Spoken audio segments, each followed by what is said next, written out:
11페이지 행위 능력이죠. 다시 또 이제 민법상의 능력에서 권리 능력에서 다시 말씀드리면 권리를 가질 수 있는 능력을 말하고 자연인과 법인에게만 권리 능력이 있다. 꼭 기억해 두시고. 그다음에 두 번째 이제 의사 능력이란 말이 나오죠. 의사 능력이라는 말은 스스로 의사를 결정할 수 있는 능력, 이렇게 이해하시면 돼요. 의사를 결정할 수 있는 능력, 이게 의사 능력인데요. 이러한 의사 능력이 결여된 사람을 우리가 의사 무능력자라고 하고요.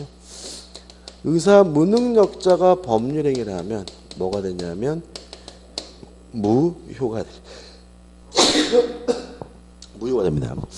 여기서 좀 생각해 볼 게 있어요. 무효라는 말은 효과가 없다는 얘기죠. 예를 들어서 제가 자전거를 10만 원에 사겠다라고 매매 계약을 했어요. 근데 그 매매 계약이 무효예요. 10만 원을 줘야 됩니까? 줄 필요 없습니까? 줄 필요 없는 거죠. 다시 말하면 무효라는 말은 아무런 효과가 없다는 얘기고 따라서 이행할 필요가 없다는 얘기예요. 그 다음 또 여기서 이행할 필요가 없다라는 말은 이행하지 않아도 결국은 상관없다. 책임을 지지 않는다는 얘기로 하는 거죠. 그죠? 무효면 아무런 효과가 없으니까 이행할 필요 없다는 말은 이행 안 해도 저는 뭘 지잖아요? 책임을 지지 않는다는 얘기고요. 따라서 의사무능력자가 한 법률행위는 무효라는 말은 의사무능력자는 자기의 행위에 대해서 뭘 지지 않는다는 얘기죠? 책임을 지지 않는다는 얘기고 따라서 민법적으로는 의사무능력자와 책임무능력자가 같은 의미가 됩니다. 그래서 교재 3 해가지고 책임 능력 해가지고 개념은 뭐 불법 행위가 불법하다는 인식하는 정신 능력 이렇게 나와 있지만 우리는 그냥 수험적으로는 의사무능력자와 책임무능력자가 어떻게 해요? 같은 말이다. 이렇게 이해하시면 돼요. 그래서 의사무능력자는 행위를 하면 무효가 되니까 자신에게 대해서 뭘 지지 않습니까? 책임지지 않고 따라서 법적으로는 의사무능력자와 책임무능력자를 같은 개념으로 이해합니다. 이해되시죠? 그죠? 그럼 생각해 보자고요. 그러면 누가 의사무능력자냐? 예를 들어서 유암, 어린아이는 의사무능력자다. 예를 들어서 5살 먹은 꼬마예요. 5살 먹은 꼬마도 출생을 한 거니까 뭐는 있죠? 권리 능력은 있죠. 다만 스스로 의사를 결정할 수 없으니까 이 아이는 뭐죠? 의사무능력자인 거죠. 12살 먹은 아이는요. 아리까리하죠. 12살 먹으니까. 13살 먹은 아이는요. 14살 먹은 아이는요. 이건 모르는 겁니다. 왜냐하면 이거는 개별적인 문제예요. 그래서 뭐 17살 먹었다 하더라도 뛸 때라면 의사 능력 없을 수 있는 거고요. 뭐 10살 먹었다 하더라도 똘똘하면 뭐죠? 의사 능력이 있는 거예요. 그래서 가끔 어떤 교재 보면 14살부터는 의사 능력 이거 거짓말이에요. 몇 살이라고 나이를 딱 찔러서 말할 수는 없어요. 그래서 항상 요 경계되는 부분에서 항상 문제가 되는데 이해를 돕기 위해서 말씀드리면 몇 년 전에 그 용인에서 그 초등학교 4학년짜리들이 12살 먹은 애들이 옥상에서 벽돌을 던지는 바람에 밑에서 고양이 먹이를 주던 그 여자분이 돌아가신 사건이 있었죠. 그죠? 그죠? 기억나시죠? 그죠? 근데 올해 어떤 판결을 썼냐면 요 12살 먹은 아이들의 의사 능력을 부정하는 판결이 내려졌어요. 이번 재판부에서. 그랬더니 댓글 보니까 막 난리가 난 거죠. 뭐 초딩은 사람을 죽여도 된다는 얘기냐 막 난리가 난 거겠죠. 근데 그런 것은 왜 그렇게 판결 내리냐면은 12살 먹은 거는 애매한 거기 때문에 이렇게 볼 수도 있고 어떻게요? 저렇게 볼 수도 있는 나이고요. 그때는 항상 누가 중요한 거죠? 피해자. 피해자나 유가족을 보호하는 측면으로 판결을 내릴 수밖에 없어요. 이 아이들의 의사 능력을 부정하는 것이 오히려 유가족에 도움이 됩니다. 왜 그러냐면 만약에 우리 재판부가 12살 먹은 아이에게 의사 능력을 인정해서 책임 능력을 인정하면 이 아이들은 자신의 행위에 대해서 책임을 져야죠. 그러면 예를 들어서 위자료나 손해배상을 누가 해줘야 돼요? 이 아이들이 해줘야 되는데 돈 없죠 얘네들. 한 달에 5만 원씩 용돈 받는 애들이 뭔 돈이 있어요. 그래서 판결이 아무리 5억 이렇게 판결 나도 아무런 의미가 없는 판결이죠. 이럴 때는 재판부가 이 아이들의 의사 능력을 부정해요. 부정을 하면 이 아이들은 자신의 행위에 대해서 뭐라 하는지요? 책임을 안 지고요. 부모가 책임을 집니다. 이해되시죠? 이 아이의 의사 능력, 책임 능력을 부정을 해야 유가족들이 누구를 상대로 부모를 상대로 위자료나 손해배상을 청구할 수 있는 길이 열어지기 때문에 그 아이들의 무엇을 부정하는 거죠? 의사 능력을 부정하는 거예요. 그래서 보통 이런 재판은 우리가 생각했던 것과 재판 내용이 달라져요. 오히려 가해자 측에서 우리 아이의 의사 능력이 있다고 주장을 해요. 그래야 부모가 뭐죠? 책임을 안 지고 그래야 뭐죠? 쌩깔 수가 있으니까 속된 말로. 오히려 피해자 측에서 이 아이들의 뭐죠? 의사 능력이 없다라는 주장을 해요. 그래야 그 부모에게 무엇을요? 손해배상도 위자료도 뭐 할 수 있어요? 청구할 수 있기 때문에 그런 거죠. 그래서 저는 가끔 이제 판결에 대한 댓글 같은 거 보면은 참 그렇죠. 그러니까 이 사람들은 전혀 그 판결 취지에 대한 이해 없이 기자도 마찬가지입니다. 기사 내용도 보면은 뭐 형편없어요. 그냥 오로지 그냥 뭐 마음에 안 들면 그냥 판사 나가 뒤져라 뭐 이런 식으로 댓글이 달리는데 좀 그렇긴 해요. 아무튼 뭐 그런 의미고요. 그다음에 이제 또 누가 의사 무능력자냐면 일반적으로 만취자죠. 의사 무능력자죠. 술을 이빠이 처먹었어요. 그래가지고 막 먹은 거 개어낼 거 필름도 끊어지고 막 이런 상태라면 스스로 뭐 할 수 없어요? 의사를 결정할 수가 없으니까 만취자도 일반적으로 뭐가 되는 거죠? 의사 무능력자가 돼요. 근데 여기서 어떤 논리가 생기냐면은 술 먹고 범죄를 저지른 사람의 형을 감결하는 이유입니다. 최근 들어서 술 먹고 범죄를 저질렀더니 재판부가 뭐죠? 형을 깎아줬어요. 그죠? 그랬더니 막 댓글 보면은 뭐 술 먹고 했으면 더 나쁜 새끼지 어떻게 막 이렇게 나오잖아요. 그죠? 근데 그게 옳고 그런 건 뭐 솔직히 좀 그렇고 그 이유는 뭐냐면 이런 거죠. 만약에 만취 상태에 빠진 상태라면 의사 무능력자로 평가된다면 서로 그 사람이 사람을 죽였다 하더라도 무죄예요. 무죄. 다만 그 정도는 아니라면 책임 능력이 깎이기 때문에 형을 뭐 할 수 있어요? 감경할 수가 있어요. 이해되시죠? 그죠? 그 옛날에 그 참 보면은 그러니까 그 어떤 일이 있었냐면 그 공중에서 러시아 비행기하고 미국 비행기하고 공중에서 이렇게 충돌을 했어요. 한국에서. 그래서 탑승객이 다 죽었습니다. 둘 다. 근데 이제 공중에서 비행기가 충돌한다는 일이 이게 대단한 일이잖아요. 그죠? 솔직히 그게 하늘이 이런데 그죠? 근데 이유가 뭐냐면 관제사가 그러니까 이게 뭐냐면 스위스인데 이제 이 러시아 비행기하고 미국 비행기가 이제 스위스 상공을 지나는데 스위스 관제사가 공교롭게도 충돌하는 길로 안내를 해요. 그러니까 명령, 넌 일로 가고 넌 일로 가고 이렇게 명령을 때렸는데 이게 뭐예요? 관제사의 실수로 인해서 비행기가 뭐죠? 충돌한 거예요. 그래가지고 이제 이 관제사가 이제 뭐죠? 이제 재판을 받았겠죠. 그죠? 사건 원인을 그래서 재판을 받았는데 여러 가지 복잡한 이유가 있는데 무죄 판결을 받았어요. 관제사가. 이유가 있습니다.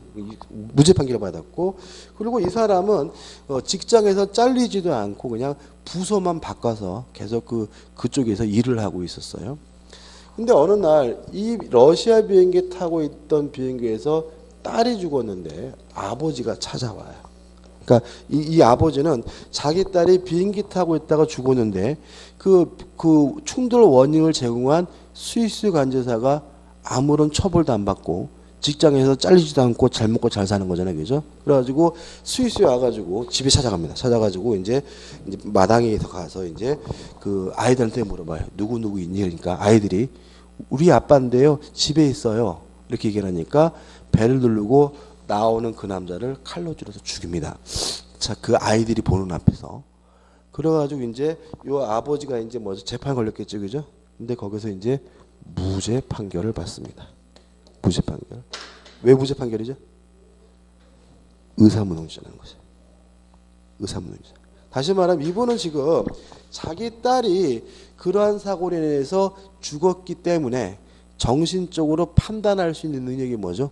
온전치 않았다는 거죠. 그래서 이 사람은 체포될 당시에 뭐라 했냐면 나는 범죄를 저지른 게 아니라 죄인을 처벌한 거다라고 주장을 해요. 무슨 아시겠죠? 그래가지고 이 사람은 의사 능력 상태가 온전하지 않은 상태에서 범죄를 저질렀기 때문에 무죄다 해가지고 스위스 법원에서 이 사람 뭐죠? 무죄 풀어줍니다. 이런 게 우리는 막 정서적으로 안 받아들여지는 거야. 그냥 뭐 사람만 죽었으면 그냥 그죠? 만약에 솔직히 개인적으로 이런 일이 벌어지면 이 관제사 간뒀겠어요? 관제사도 일단 뭐요? 뭐죠? 구속되고 뭐 그 원인구 그거 뭐 중요한 게 아니잖아요, 우리는 그죠? 구속되고 뭐 그냥 회사도 문 닫고 막 난리 나야 되겠죠, 그죠? 더더군다나 또 외국 사람이 스위스 사람들이 봤을 때는 외국 사람이 와가지고 국내 사람을 또 어떻게 해요?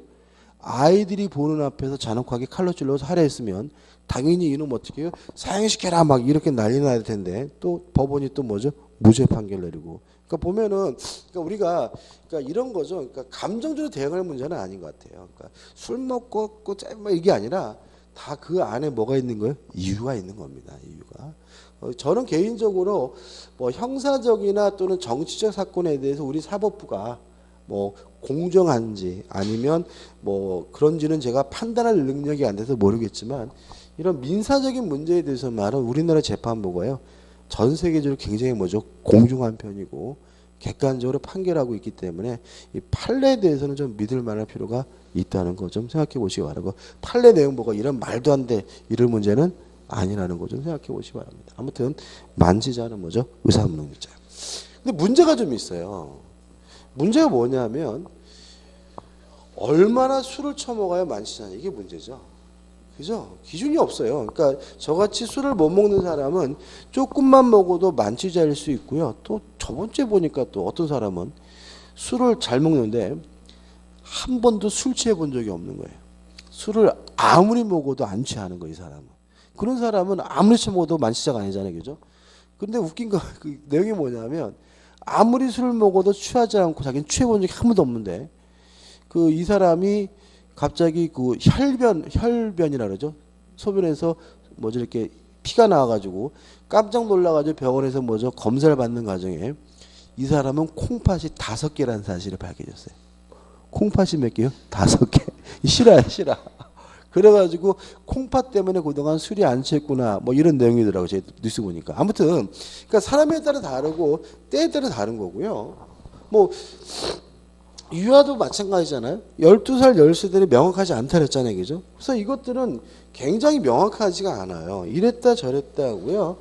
가장 명확한 의사무능력자가 누구냐면 수면 중인 자예요. 자빠져 자고 있는 사람이 뭐죠? 의사무능력자예요. 그렇지 않습니까? 제가 잠을 자고 있어요. 그래도 저에게는 뭐가 있는 거죠? 권리 능력이 있는 거죠. 다만 자고 있는 사람이 스스로 뭐 할 수는 없어요?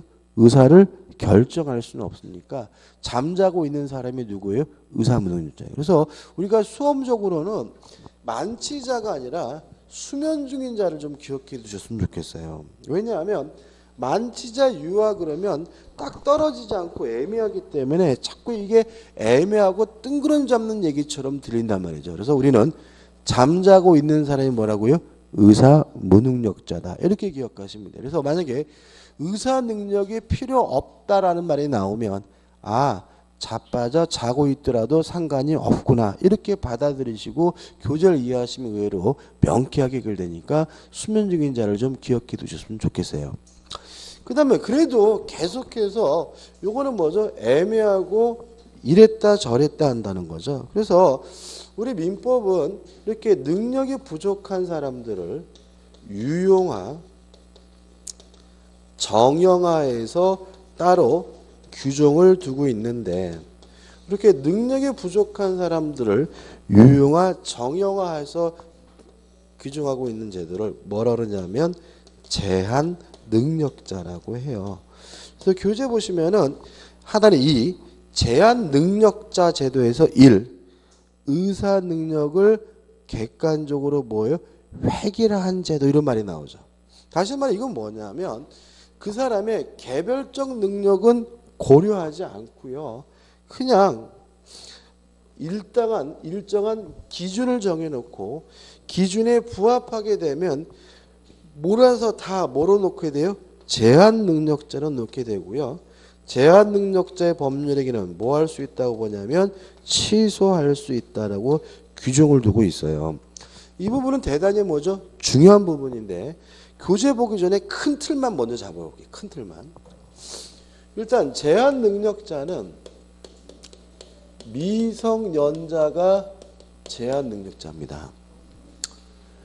기준은 만 19세 미만입니다. 19살부터 뭐가 돼요? 성년자가 되고요. 19세 미만의 자는 뭐죠? 미성년자고 미성년자가 법률행위를 하면 뭐 할 수 있죠? 취소할 수 있고요. 한 가지 조심할 것은 이 만인데 이 만자는 안 써도 되는 거예요. 그러니까 우리 법에서 말하는 나이는 무조건 뭐예요? 만이에요. 그래서 만약에 만자 없이 19세 미만 그러면 틀린 말이 아니라 뭐죠? 맞는 말이라는 거 항상 조심하시기 바라고요. 두 번째 누가 있냐면 피한정후견인이라는 자가 있어요. 피한정후견인은 능력이 부족한 자고요. 부족한 자로서 법원으로부터 한정, 후견, 개시, 선고를 받게 된 사람을 피한정후견인이라고 하고요. 피한정후견인은 원칙적으로 독자적으로 법률행위를 스스로가 하는 것이 가능하고요. 피한정후견인은 특별히 자신의 원칙적으로 뭐죠? 독자적으로 할 수 있기 때문에 피한정후견인의 법률행위는 원칙적으로 취소할 수가 없습니다. 다만 예외적으로 법원의 지정한 행위를 하고자 할 때에는 법정 대리인의 동의를 받아야 되고요. 동의 없이 이루어진 행위는 뭐 할 수 있냐면 취소할 수가 있습니다. 조심할 것은 뭐냐면 과거에는 이게 한정치산자, 금치산자 이렇게 불렸거든요. 근데 그게 용어만 바뀐 게 아니라 내용도 달라진 거예요. 그래서 피한정후견인을 한정치산자로 대입하면 안 되고요. 피성년후견을 금치산자로 대입하면 안 됩니다. 다른 거니까 그죠? 다시 말씀드리면 피한정후견인은 원칙적으로 독자적으로 뭐 할 수 있어요? 법률행위를 할 수 있고요. 다만 법원이 정해진 행위에 대해서만은 동의를 얻어야지만 법률행위를 할 수 있고 동의 없이 이루어진 행위는 뭐 할 수 있어요? 취소할 수 있다는 거 주의하시기 바랍니다. 그 다음에 세 번째로 피성년후견인인데 피성년후견인은 능력이 부족한 자가 아니라 결여된 자입니다. 결여된 자로서 법원으로부터 성년, 후견, 개시, 선고를 받게 된 사람을 피성년후견인이라고 하고요. 피성년후견인은 아예 능력이 결여된 자로 평가가 되기 때문에 법정 대리인의 동의를 받았든 아니면 동의 없이 행위를 했든 이 사람에게는 무조건 다 뭐 할 수 있냐면 취소할 수 있는 것이 가능하도록 규정을 두고 있습니다. 이게 큰 틀입니다. 이게 큰 틀인데 중요한데 기억을 돕기 위해서 말씀드리면 작년인가 올해인가 롯데그룹 신교코 회장님 있잖아요. 그죠? 신교코 회장님인데 그 신교코 회장님의 동생이 우리 오빠는 능력이 결여된 사람이니까 성년 후견 개시해 주세요라고 법원에다가 소송을 제기하게 됩니다. 그 계기가 된 이유는 뭐죠? 롯데그룹이 지금 큰아들과 작은아들 간의 경영권 분쟁이 있죠. 그래서 아마 보니까 그 신교코 회장님의 여동생은 둘째 아들을 좀 지지하나 봐요. 그래가지고 둘째 아들 측에서는 신교코 회장님을 만약에 성년 후견 개시 선고를 해두면 이 양반은 아무것도 못하죠. 그죠? 동의를 얻더라도 스스로 뭐 할 수 없어요? 법률행위를 할 수 없고 동의를 얻었다 하더라도 이 사람에게는 무조건 다 뭐 할 수 있어요? 취소할 수 있으니까 신교코 회장님이 가지고 있던 지분은 아무런 의미 없는 지분이 되어버리죠. 다시 한번요. 피성년 후견이 되면 동의를 얻어서 법률행위를 하더라도 뭐 할 수 있다고요? 취소할 수 있어요. 그럼 이 사람은 아무것도 못하는 거잖아요. 동의를 못 받으면 당연히 뭐 할 수 있어요? 취소할 수 있고 동의를 얻어도 뭐 할 수 있어요? 취소할 수 있으니까 독자적으로는 아무것도 못하는 거고요. 그러면 신교코 회장님이 가지고 있던 지분은 아무런 의미 없는 지분입니다. 왜요? 아무것도 못하는 거니까. 식물인간 상태 되는 거죠. 근데 이 문제에 대해서 우리 법원은 성년 후견 개시를 선고하는 것이 아니라 한정 후견 개시 선고를 하게 됩니다. 왜냐하면 판사가 봤을 때는 신교코 회장님은 능력이 결여된 것이 아니라 단지 뭐하는 것으로 부족한 것을 이해하는 거죠. 부족한 것을 이해를 해가지고 한정 후견 개시를 했기 때문에 일단 신교코 회장님도 독자적으로 뭐 할 수 있어요? 법률 행위를 할 수 있고요. 다만 법원이 지정한 행위를 하고자 할 때는 법정 대리인의 뭘 받아야 돼요? 동의를 받도록 하고 있는 거죠. 근데 여기서 또 문제가 되는 것은 뭐냐 하면 요 동의를 해줄 수 있는 법정 대리인이 누가 되느냐가 중요하죠. 만약에 첫째 아들이 법정 대리인이면 첫째 아들이 유리해지고 둘째 아들이 뭐예요? 법정 대리인이면 둘째 아들이 뭐예요? 유리해지니까 법원이 선고하면서 로펌을 법률사무소를 법정 대리인에 지정을 합니다. 그럼 결국에 신교코 회장님은 법원이 지정한 행위를 하고자 할 때도 누구 동의를 얻으면 돼요? 변호사의 동의를 얻으면 독자적으로 뭐 할 수 있어요? 법률에 할 수 있도록 길을 열어놓은 거죠. 이해되시죠? 그죠? 다시 말해 이런 얘기죠. 일반인 입장에서도 실수를 안 하고 행위를 하려고 할 때는 누구의 조력을 받는 게 중요해요? 변호사의 조력을 받는 게 중요하잖아요. 근데 지금 법원에서 법정 대리인을 누구로요? 변호사, 로펌으로 선임해 주는 바람에 신교코 회장님은 자신의 일을 하기 위해서 누구의 도움이 필요한 거죠? 변호사의 도움이 필요하니까 아무래도 실수를 뭐 할 수 있어요? 최소화할 수 있도록 한 거죠. 그래서 아마 그 판결은 누구의 경영권, 누구에게 유리하도록 판결하는 것도 아니고 그 다음에 신교코 회장님의 뭐예요? 이익도 고려해서 판결한 것으로 보여요. 아무튼 기본적으로 이 정도는 좀 기억해 두시기 바라고요. 교재 볼게요. 일단 51페이지 하단에 보시면 의사 능력을 객관적으로 획일한 제도다. 이해되실 거고 하나는 2번 해가지고 제한 능력자의 취재해가지고 넘겨보시면 내용이 나온다. 한번 보시되 다만 52페이지 위에서부터 두칠줄 보시면 이런 말이 나오죠. 중간에 가족법상 법률행위에도 뭐 되잖아요? 적용되지 않습니다.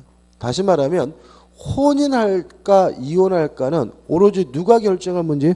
자신이 결정할 문제지 제한 능력자 제도 상관이 없다는 거 기억해 두시기 바라고요. 그 다음에 무효와 취소의 이중요 이렇게 나와 있는데 이게 뭐냐면 취소 사유이기도 하고 무효 사유이기도 한 경우에는 아무거나 주장해도 뭐죠? 상관은 없다. 이런 취지예요. 이런 얘기죠. 갑이 을과 만나가지고 매매 계약을 했는데 이 갑이 5살 꼬마였어요. 그럼 5살 꼬마면 명백히 뭐죠? 19세 미만이니까 미성년이란 이유로 요 매매 계약을 뭐 할 수 있어요? 취소할 수가 있죠. 근데 5살 정도 꼬마면 또 뭐이기도 하죠? 의사 무능력자이기도 한 거죠. 다시 말하면 의사 무능력을 이유로 뭐라고 주장할 수 있어요? 무효라고 주장할 수 있는 거죠. 그래서 갑의 입장에서는 취소를 하든 무효를 주장하든 아무거나 하나 선택해서 권리를 주장하면 되는데 이걸 우리가 3번 뭐라 그러죠? 무효와 취소의 이중효라고 하는 거죠.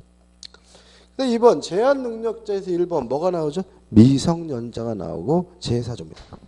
사람은 19세로 성년에 이르게 된다 해서 결국은 19세부터 성년자니까 만 19세 미만의 자가 뭐가 돼요? 미성년자가 되는 거죠. 근데 문제는 요 미성년자가 성년자가 되는 방법은 두 가지가 있어요. 첫째는 19살이 되면 뭐가 돼요? 성년자가 되고 아니면 혼인을 하면 미성년자가 혼인하게 되면 뭐가 돼요? 성년자가 되는데 그것이 뭐죠? 1번 성년의제제도라고 합니다. 그래서 미성년자가 혼인하면 뭐가 돼요? 성년자가 돼요. 우리나라에 미성년자 혼인을 많이 할까요? 안 할까요? 그 2012년도 통계인데요. 2012년도 통계에서 사별하거나 이혼한 미성년자 부부가 5천 쌍이더라고요. 그러니까 사별하거나 이혼한 미성년자 부부가 그러니까는 이게 정상적으로 사는 사람이 더 많을 거란 얘기죠. 이거 생각보다 굉장히 많더라고요. 아무튼 그래서 저도 놀랐어요. 야 이거 뭐 애가 낳는 분위기인데 미성년자가 혼인하면 뭐가 돼요? 성년자가 되는데 주의할 점이 있죠. 동그란띠 1. 이때 혼인은 뭐만을 말합니까? 법률 혼만을 말합니다. 따라서 사실혼 관계는 미성년자에게 뭐 되지 않습니까? 인정되지 않고요. 사실혼 관계를 갖는다고 해서 미성년자가 성년을 의제되지는 않습니다. 이 성년의제 제도는 민법의 영역에서만 적용됩니다. 따라서 미성년자가 혼인했다 그래서 선거권이 생기는 것도 아니고요. 혼인했다 그래서 청소년이 아닌 것도 아니에요. 예를 들어서 19살 안 되면 담배 안 팔잖아요. 혼인해도 어떻게 안 팔아요. 19살 안 되면 뭐죠? 술 안 주잖아요. 혼인했다 그래도 뭐예요? 술 안 줘요. 다시 말하면 어디에서만요? 민법에서만 성년자로 의제되는 거고요. 그 다음에 3번 성년의제로 성년자가 되므로 친권 또는 후견이 뭐죠? 소멸하고. 무슨 말 아시겠습니까? 다시 말해 이런 얘기죠. 18살 먹었어요. 그럼 18살 먹었으면 미성년자니까 어머니 아버지가 뭐가요? 친권자인 거죠. 근데 16살 먹은 애가 뭘 했어요? 혼인을 하면 뭐가 돼요? 성년자가 되니까 부모는 더 이상 뭐가 아니에요? 친권자가 아니라는 거죠. 혼인하는 순간 친권과 후견이 뭐하게 돼요? 소멸하게 되고 또 하나 조심할 것은 만약에 18살 먹은 애가 뭐죠? 자식을 낳았어요. 그럼 자식에 대한 친권자는 누구가 돼요? 얘가 되는 거예요. 다시 말하면 할머니 할아버지가 뭐예요? 친권자가 아니라 미성년자인 어머니 아버지가 뭐가 돼요? 친권자가 된다는 거 주의하시기 바랍니다. 3번이 뭐죠? 그런 얘기죠. 4번 혼인이 취소되거나 이혼되더라도 성년의제대조 효과는 소멸되지 않습니다. 다시 말하면 미성년자가 혼인했는데 결국 뭐예요? 이혼했어요. 그래도 계속해서 뭐예요? 성년자인 거예요. 무슨 말 아시겠죠? 그죠? 다시 한번요.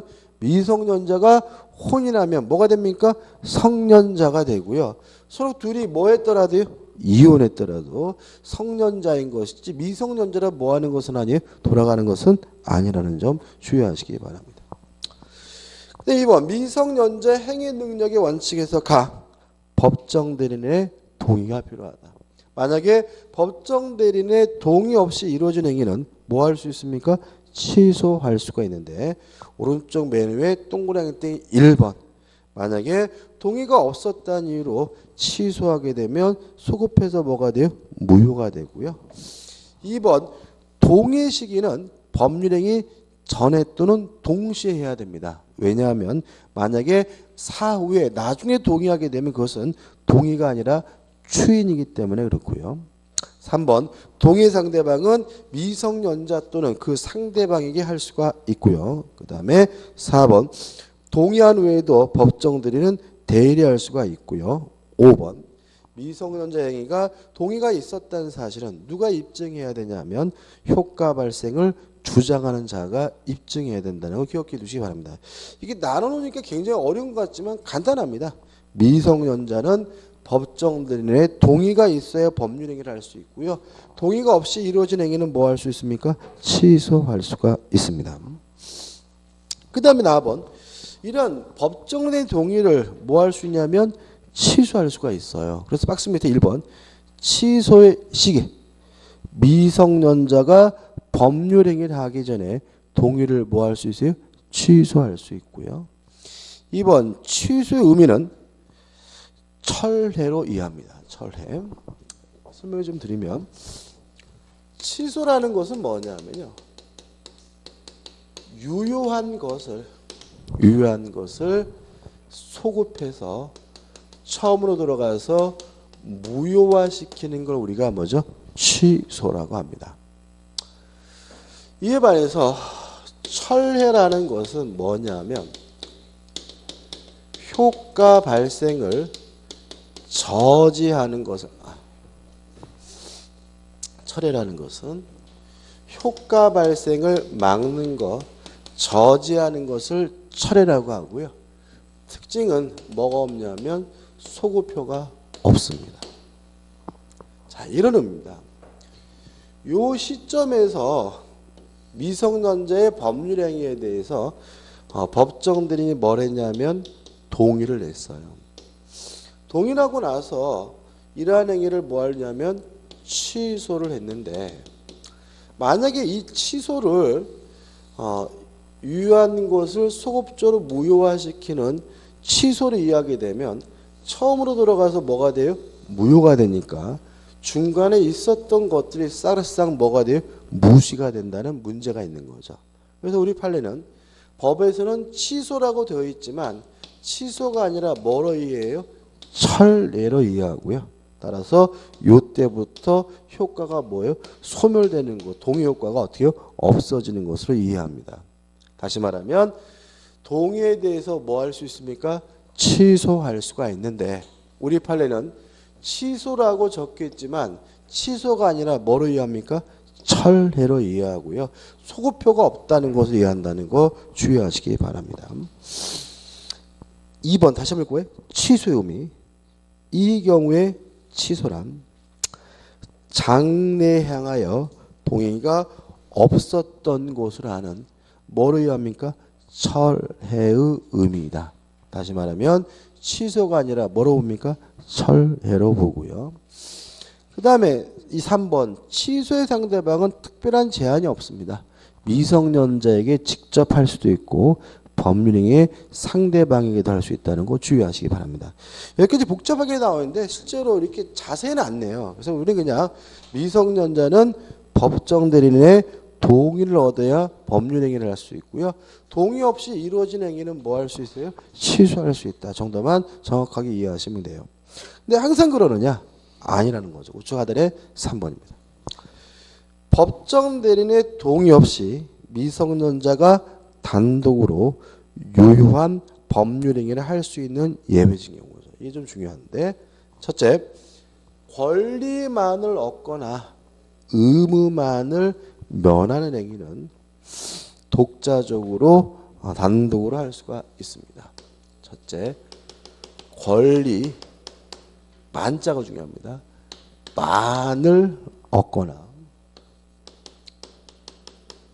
의무 만을 면하는 행위죠.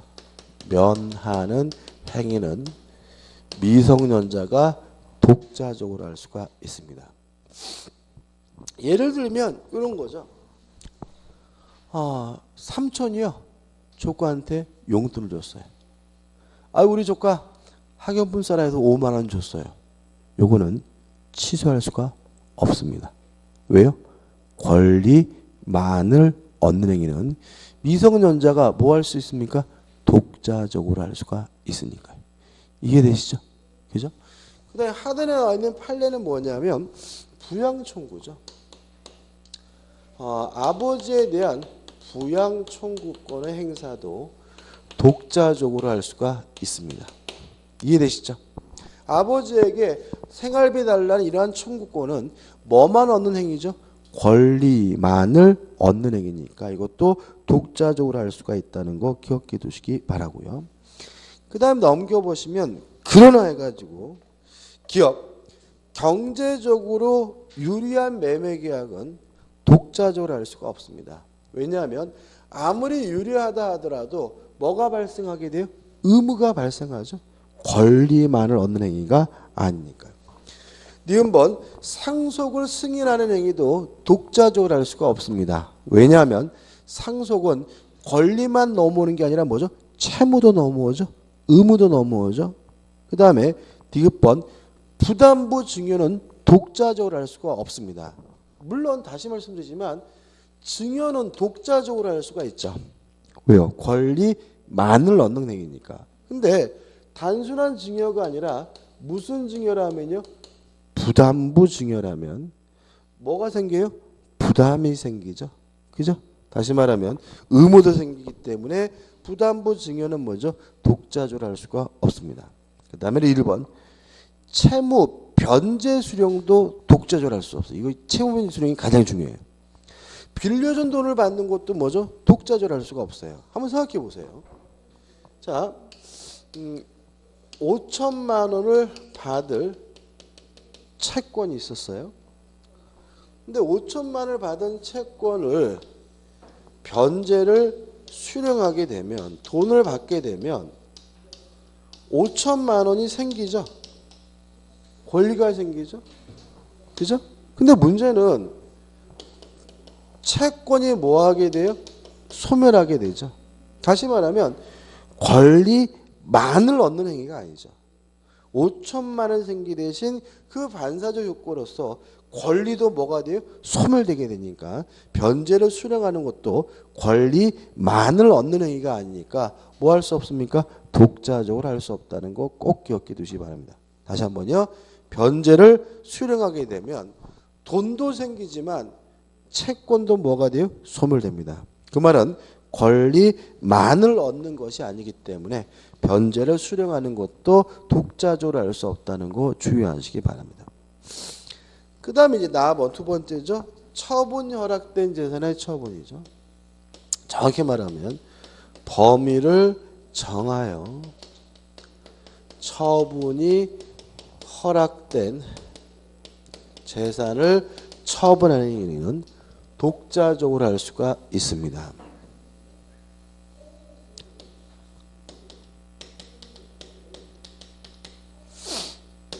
이거는요. 뭘 생각하시면 되냐면 용돈 쓰는 걸 생각하시면 돼요. 아버지가 미성년의 아들에게 네 한 달 용돈 10만 원이다 라고 했다면 10만 원 범위 내에서 처분이 허락된 거죠. 따라서 그 10만 원 범위 내에서 쓸 때는 굳이 동의나 승낙을 받을 필요는 없고요. 독자적으로 할 수가 있는 거죠. 근데 여기서 조심할 것은 뭐냐면 용도를 지정한 경우가 가끔 있어요. 아버지가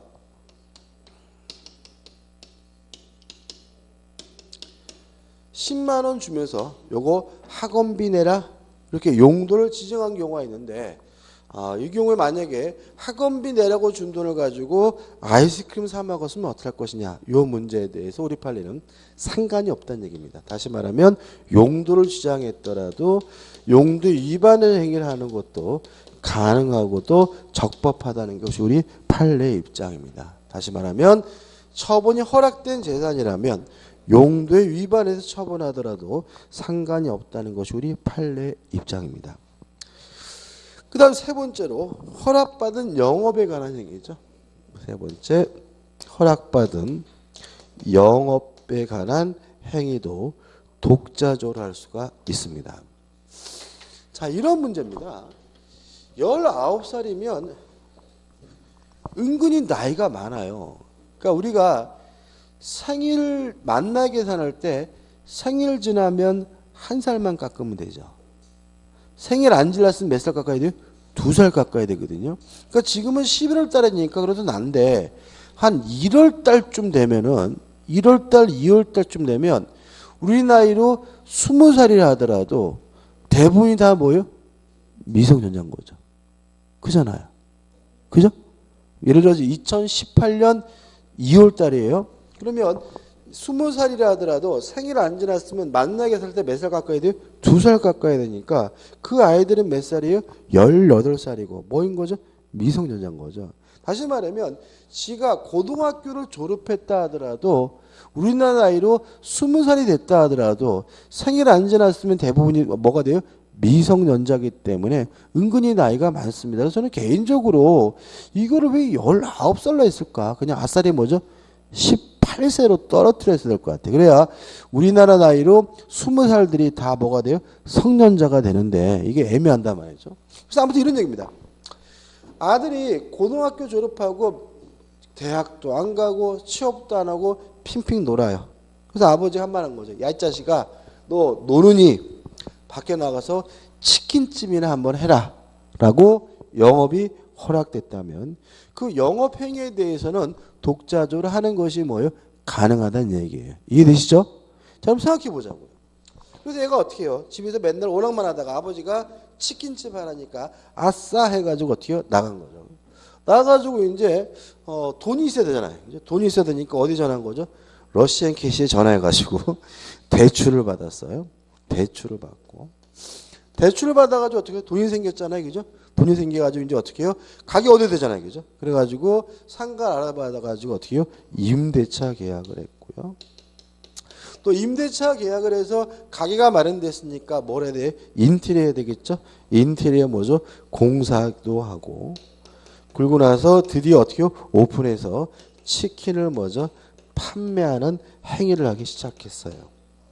여기서 조심할 것은 영업의 내용이 만약에 치킨 판매에 대해서 허용이 됐다 하더라도 치킨만 팔 수 있는 것이 아니라 대출 받을 수도 있고 임대차 계약을 할 수도 있고 공사 계약을 하는 것도 뭐죠? 가능하고 적법하다는 거 조심하셔야 돼요. 우리 판례는 이 영업과 관련돼서 직접 관련된 행위만 독자적으로 할 수 있는 것이 아니라 뭐 대출을 받거나 직원을 채용하거나 상가 계약을 하는 것처럼 간접적으로 관련된 것도 독자적으로 하는 것이 가능하다는 것이 우리 판례의 입장입니다. 그래서 우측에 위에서부터 하나, 둘, 세 번, 네 번째 줄 보시면 허락을 얻은 특정한 종류의 영업에 관하여는 성년자와 동일한 행위 능력이 있다. 따라서 이 영업에 대해서는 법정들의 대리권도 소멸한다. 영업에 관하여 의무는 허락받은 특정을 영업을 하는데 직접 간접으로 필요한 일체 행위를 말하므로 영업을 위한 자금의 차용, 점포의 구입, 점원의 채용 등 영업에 관한 일체 행위를 단독으로 뭐 할 수 있어요? 할 수도 있고 관련된 소송 능력도 갖는다는 말은 소송도 독자적으로 것이 뭐죠? 가능하다는 것이 우리 판례 입장임을 주의하시기 바랍니다. 그 다음 5번 이러한 영업의 허락에 대해서 법정 대리는 취소하거나 제한할 수 있고요. 그 다음에 라번에서 이제 몇 번째죠? 네 번째죠. 미성년자도 대리 행위를 할 수가 있습니다. 다시 말하면 대리인이 될 수가 있고요. 왜 미성년자가 대리인이 될 수 있는지 여부는 대리권에서 자세히 할 거니까 결론만 기억하시고 그 다음에 마번해가지고 유언행위 다섯 번째 유언행위 할 수가 있고요. 그 다음에 여섯 번째 바번해가지고 무한책임사원이죠. 무한책임사원으로서의 행위도 독자적으로 할 수가 있습니다. 요걸 이해하기 위해서는 일단 결론은 무한책임사원의 행위나 영업의 행위나 같은 거예요. 거의 같은 겁니다. 요거는 민법에서 규정하고 있는 거고 요거는 뭐죠? 상법에서 규정하고 있는 건데 좀 용어 정리 좀 해드릴게요.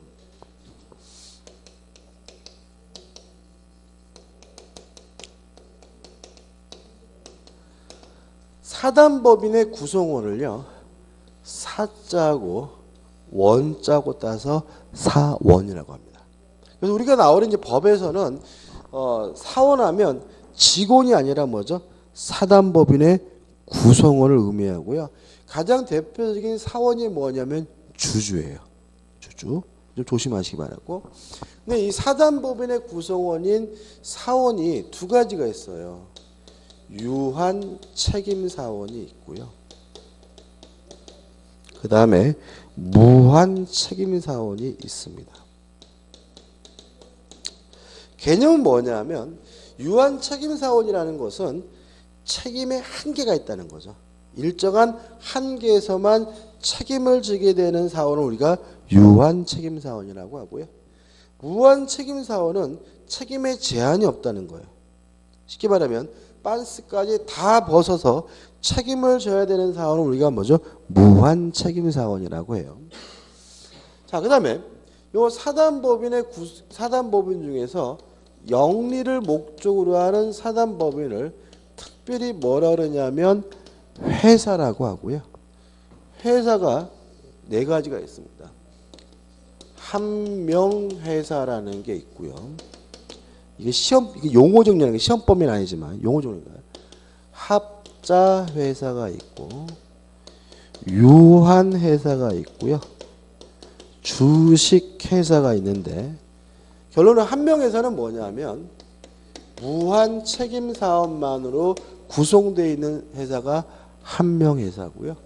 합자회사는 무한 책임 사원하고 유한 책임 사원하고 모두 있는 회사가 뭐죠? 합자회사고요. 유한회사와 주식회사는 유한 책임 사업만으로 구성되어 있는 회사가 유한회사 주식회사고 차이점은 자본금의 차이점입니다. 자, 이런 얘기 주식회사입니다.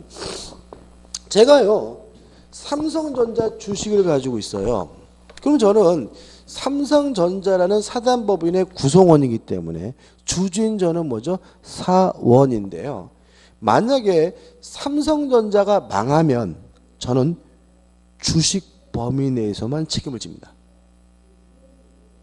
제 책임은 어디까지입니까? 투자한 뭐요? 주식까지만 책임을 지고 제 개인에 대해 재산에 대해서 뭐라는지요? 책임을 지지 않기 때문에 대표적인 뭐요? 유한 책임 사원인 거예요. 그래서 주식회사는 무엇만으로 구성되어 있는 회사요? 유한 책임 사원만으로 구성되어 있는 회사를 말해요. 근데 만약에 한번 생각해 보자고요. 자, 보세요. 갑과 을과 병이 세 사람이 모여서 슈퍼를 운영하기로 했어요. 슈퍼를. 근데 만약에 슈퍼를 하다가 망하면 갑을 병이 전적으로 책임져야죠. 개인 회사는. 다시 말하면 갑과 을과 병은 빤스까지 다 벗어줘야죠. 얘네들의 책임은 뭐죠? 무한 책임이니까 이걸 우리가 뭐죠? 한명회사라고 하는 거예요. 차이점 아시겠죠? 그죠? 무한회사요. 근데 갑을 병이 슈퍼를 운영하다가 돈이 부족해가지고요. 정이라는 선배로부터 뭘 받았냐면 투자를 받았어요. 망하면 갑을 병은 빤스까지 다 벗어줘야 되지만 투자한 정은 투자된 돈만 띄죠. 그러면 갑을 병은 뭐예요? 무한 책임 사원이고 정은 뭐예요? 유한 책임 사원이니까 이게 뭐가 돼요?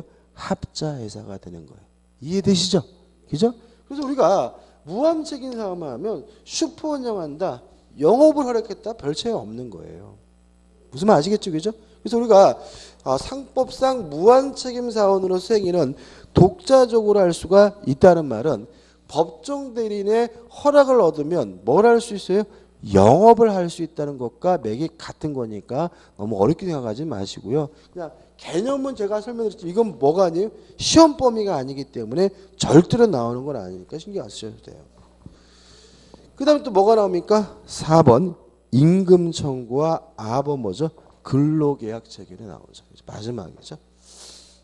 7번 근로계약을 체결하는 것과 임금을 청구하는 것은 미성년자가 뭐죠? 독자적으로 할 수가 있습니다. 이것도 이런 얘기입니다. 이건 역사적인 좀 의의가 관련되어 있는데 좀 설명을 드리면 우리나라가 아닙니다. 유럽이에요. 유럽에서 어떤 일이 벌어지냐면 산업혁명이 일어나게 되면서 우리가 학창시절에 배우셨죠. 뭐 자동화, 뭐 분업화, 뭐 이런 거 얘기죠. 그러다 보니까 어떤 일이 발생하냐면 이제 근로자들이 똑같은 일을 반복해서 하게 되고요. 공장에서는 숙련된 근로자가 필요가 없어져요. 산업혁명 때문에. 여러분들 그 찰리 채플린 영화에서 모던 타임즈라는 영화 있죠. 기억 안 나시죠? 그죠? 기억나시나요? 보면은 채플린 계속 뭐만 줘요? 나사만 조이잖아요. 계속 나사만. 다시 말하면 산업혁명 때문에 분업화, 자동화가 이루어지면서 근로자들은 나사를 조인다, 뭐 칠을 한다 같은 분업화된 단순한 작업을 뭐하게 돼요? 반복하니까 공장 입장에서는 숙련된 근로자가 필요가 없는 거예요. 그죠? 그래서 공장에서 어떤 일을 하게 되냐면 어른들은 다 자르고요. 아이들만 고용하게 됩니다. 유럽에서 벌어지는 게. 그러니까 숙련된 근로자는 필요가 없고 어른들은 뭐요? 비싸고 임금도 비싸고 말도 잘 안 들으니까 누구만요? 아이들만 잔뜩 고용해가지고 그 아이들이 뭐죠? 나사조이고 그런 단순한 작업을 하게 되는 거예요. 그러다 보니까 유럽에서 처음에는 근로자들이 반발하게 되는데 나중에는 그것에 적응을 해요. 그래서 어떤 일을 하냐면 엄마 아빠는 애만 낳아요. 애만 낳고 그 아이들을 뭐죠? 공장에 취업시켜서 그 아이들이 벌어오는 돈으로 먹고 사는 일이 벌어지는 거예요. 유럽에서. 이해되시죠? 그죠? 그러니까는 완전히 그 성인들은 여왕벌도 아니고 계속 뭐만 해요? 애만 낳고. 애 낳으면 학교 보내는 게 아니라 뭐 어디 보내세요? 공장에 취업시켜서 걔가 이러는 거 가지고 어떻게 해요? 먹고 살고. 이런 일이 벌어지다 보니까 그런 것을 막기 위해서 친권자들의 근로계약에 대한 대리권을 박탈합니다. 무슨 아시겠죠? 그 애들이고 그 애를 아버지가 뭐 할 수 없어요? 근로계약할 수가 없어요. 또 그 아이가 번 돈도 그 부모가 뭐 할 수 없어요? 임금을 청구할 수 없도록 제한을 두고 있어요. 우리 법도 그래요. 영향을 받아서. 그래서 근로계약은 누가 하는 겁니까? 미성년자가 본인이 하는 겁니다. 임금 청구도 누가 하는 겁니까? 미성년자가 독자자를 할 수 있도록 제한을 두고 있는 거죠. 왜 그런지 아시겠죠? 그죠? 저는 개인적으로 이거 없었으면 좋겠어요. 이게. 왜 그러냐면 우리는 역사적으로 우리 부모들이 아이들을 공장에 취업시키고 벌어오는 돈으로 먹고 산 부모들이 없었죠.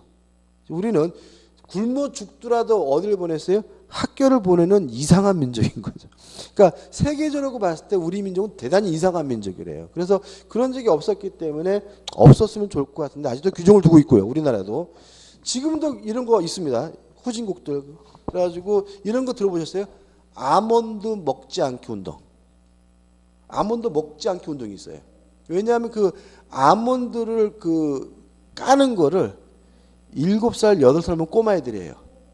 그래서 그 아이들을 학교로 보내기 위해서 아몬드 먹지 않기 운동 이런 것도 있고요. 그 다음에 또 그 축구 안 하기 운동도 있어요. 그 축구공을 만들 때 기계를 못 만든대요. 손으로 꼬매야 되는데 그것도 지금 현재 나이키든 다 8살, 9살 꼬마애들이 꼬매고 있대요. 그래가지고 그 아이들을 학교로 보내기 위해서 축구 안 하기 운동 이런 것도 있는데 아무튼 그런 것의 영향으로서 근로계약이나 임금청구권은 친권자에게 뭐가 없습니까? 대리권이 없고 미성년자가 독자적으로 근로계약 임금청구를 할 수 있도록 규정을 두고 있습니다. 총 7가지죠. 시험이 잘 나오는 부분이죠. 정리해 볼게요. 자, 미성년자는 권리만을 얻거나 의무만을 면하는 행위는 뭐 할 수 있습니까? 독자적으로 할 수가 있습니다. 그 다음에 용돈을 사용하는 것처럼 범위를 정하여 처분이 허락된 재산을 뭐 할 수 있어요? 처분할 수 있고 또 허락된 영업행위도 독자적으로 할 수가 있고요. 또 대리인으로서 뭐 할 수 있습니까? 대리행위를 할 수가 있고요. 그 다음에 유언할 수 있고 영업행위에 마찬가지로 무한책임사원으로 생기도 독자적으로 할 수가 있고 마지막으로 근로계약과 임금 청구도 뭐 할 수 있습니까? 독자적으로 할 수 있다는 것까지 꼭 기억해 주시기 바랍니다. 오늘 여기까지 할까요? 여기까지 하고 다음 주에 이제 피한정 후견인부터 할 건데요. 다시 말하면 피한정 후견인은 원칙적으로 뭐 할 수 있습니까? 법률 행위를 할 수가 있는데 법원이 지정한 행위를 하고자 할 때만 법정들의 뭐가 필요하죠? 동의가 필요하다는 점 주의하시기 바라고 다음 주에 피한적 의견부터 보도록 하겠습니다. 오늘 수고 많으셨습니다. 고맙습니다.